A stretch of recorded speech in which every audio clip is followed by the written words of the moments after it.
Halo, jumpa lagi di channel Orchid Corner. Di video kali ini saya akan kembali lagi mengulas seputar anggrek. Kali ini saya akan menjawab pertanyaan teman-teman. Nah, saya akan menjawab pertanyaan dari salah seorang subscriber saya. Nah, ini subscriber atas nama Juminten20 bertanya, "Kak, dendro saya tumbuh subur, akar sehat. Tapi kenapa ya tiba-tiba daun menguning semua? Juga tunasnya, Kak, kalau pot dari serabut kelapa, metan akar mos hitam bagaimana untuk penyiramannya?" Kurang lebih seperti itu. Oke teman-teman, jadi saya langsung aja menjawab pertanyaan ini. Kita akan membahas soal tiba-tiba daun menguning kenapa. Oke, saya akan coba ambilkan salah satu aja ya, pot ini plant yang ada daun kuningnya. Kebetulan ini ada dendrobium yang sedang dirawat ini teman-teman. Jadi ini anggrek dendrobium ini keritingan. Nah, ini saya rawat kebetulan ini di pot gerabah, pot tanah. Tadi kalau di pot serabut bagaimana nanti akan saya ulas lagi kalau di pot serabut. Nah, ini kayak gini teman-teman. Kalau kita kondisinya itu plant itu akar sehat, bagus, tiba-tiba daun menguning itu kenapa? Penyebabnya apa? Nah, setiap plant pasti mengalami fase daun menguning. Nah, catatannya itu ya. Intinya, setiap plant pasti mengalami fase daun menguning seperti di plant atau tanaman ini. Nah, ini sekedar info, ini juga pernah busuk batang, daun menguning juga pernah seperti ini contohnya. Nah, ini kenapa? Teman-teman bisa mengidentifikasi ya setiap tanamannya itu, setiap anggreknya itu kenapa kok bisa daunnya menguning, cari penyebabnya apa. Nah, ini teman-teman bisa melihatnya dulu dari daunnya itu kuningnya kenapa, apakah kering. Ini saya potek sampai saya jelaskan juga ini apakah karena cahaya matahari yang berlebih terus daun menguning, apakah karena memang usianya kayak gitu, apakah karena bakteri atau virus seperti itu. Nah, kalau teman-teman mengalami kurang lebih daunnya seperti ini berarti dia selain kena panas cahaya matahari, dia juga kena bakteri atau virus.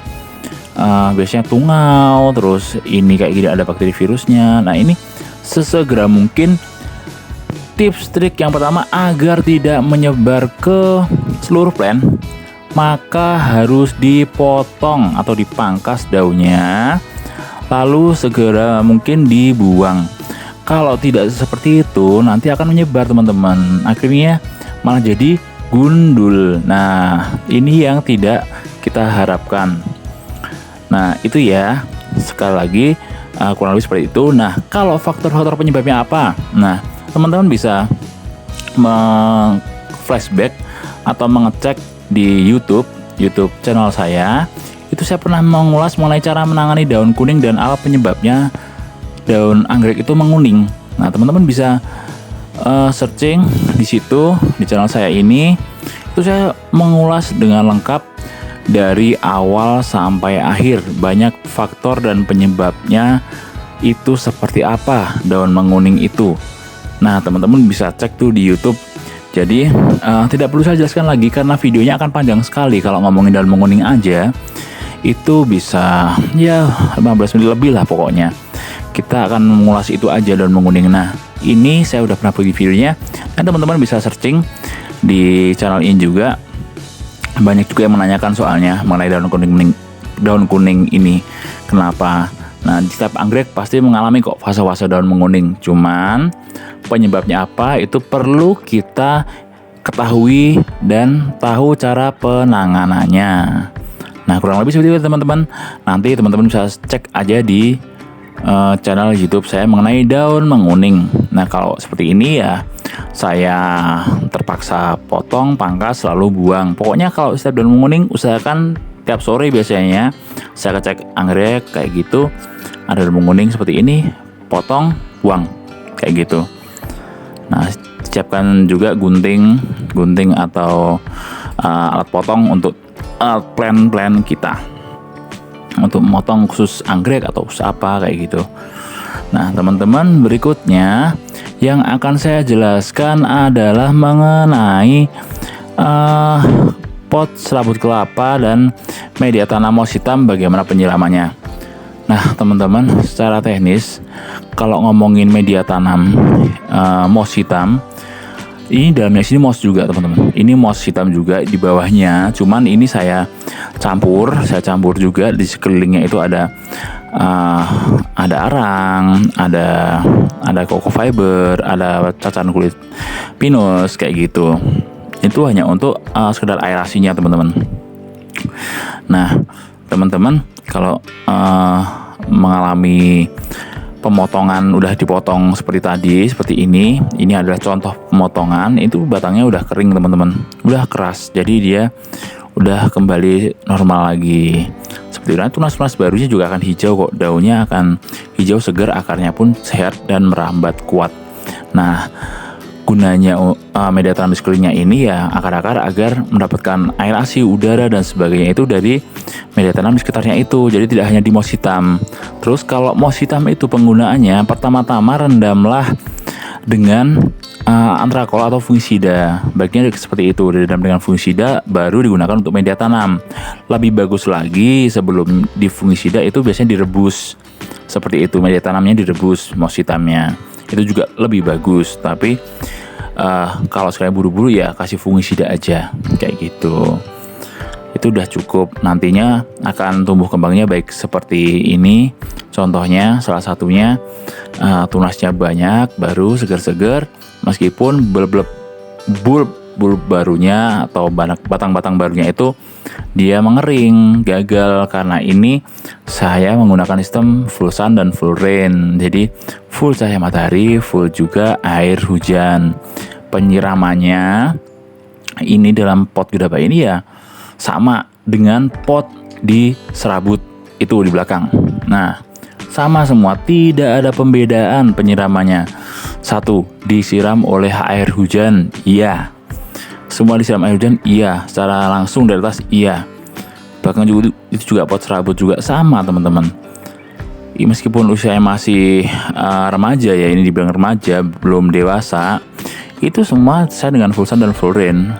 Itu biar apa? Biar tanamannya strong nantinya. Bukan tanaman yang mudah mati kayak gitu. Bukan yang manja taruh di teras atau di adem-ademin, enggak. Biar kuat sekalian. Seperti itu. Penyiramannya seperti biasa, kocorin aja di media tanamnya. Terus fungisida, pupuk itu dijadwal, di schedule, misalkan seminggu sekali, seminggu 2 kali, itu di schedule. Agar apa? Agar jadwalnya tidak bertabrakan dan tidak over. Satu, over pupuk itu nggak baik. Terus over fungisida juga nggak baik juga. Apalagi over watering atau pemberian air yang berlebih kayak gitu. Anggrek itu sebenarnya nggak butuh air yang terlalu banyak. Dia cukup lembab aja. Kenali plantnya. Nah ini gitu, kenali plantnya, peletakannya juga tempatnya pas. Itu aja. Seperti apa ya namanya ya digantung gitu atau ditempel di papan itu juga bagus. Penyiraman sehari sekali aja, yang penting lembab dan berangin, dah cukup, pasti jadi anggreknya, pasti subur. Kalau masalah daun kuning ya seperti tadi lah, nanti dilihat aja ya di video saya. Nah teman-teman, saya akan menunjukkan ini Dendrobium antenatum. Nah ini salah satu yang memakai moss hitam juga, tapi saya tempel di papan pakis. Ini lihat batangnya aja kuning-kuning kayak gitu. Dengan moss hitam aja. Batangnya kuning-kuning, tapi ini emang dari sananya ini jungle teman-teman. Dendrobium antenatum memang seperti ini kondisinya. Plantnya hijau kekuningan. Kalau masih hijau berarti dia masih baru, malah masih segar-segarnya. Kalau udah kuning seperti ini, itu malah dia dewasa dan cepat banget munculin spike-nya. Nah ini ada daun kuningnya, saya potong. Terus ini teman-teman lihat, pertumbuhannya sangat cepat sekali. Dengan moss hitam nggak masalah kok, moss hitam itu intinya fungisida teman-teman. Moss hitam itu jangan sampai nggak difungisida. Terus pot serabut tadi, yang pot serabut jangan lupa di dalam fungisida juga atau semprot fungisida karena bisa jadi mengandung zat tanin ya untuk serabut kelapa. Nah, ini bunga-bunganya dari anggrek Dendrobium antenatum, anggrek kelinci teman-teman, seperti ini. Ini masih terbilang masih kecil sih, kalau bagi saya masih dewasa, soalnya saya pernah lihat antenatum yang di hutan tuh gede banget itu. Nah, ini masih cukup lah usia-usia segini. Teman-teman bisa menirunya dengan moss hitam seperti ini untuk merawat anggrek yang ditempel, terus untuk merawatnya kembali segar dan tumbuh dewasa dengan baik, bagus tumbuh kembangnya kayak gitu. Ini ada tunas baru juga di sebelah sananya. Ini seperti ini teman-teman. Bahkan tunas-tunas barunya itu juga nggak dapat moss hitamnya, tapi udara di sini cukup bagus. Jadi ya seperti ini, tumbuh kembangnya lumayan. Oke teman-teman, terima kasih yang sudah menonton video ini. Jangan lupa untuk tombol like, subscribe, komen, dan share video ini jika dirasa bermanfaat. Tetap sehat, tetap semangat, salam lestari, dan salam satu hobi. Dadah.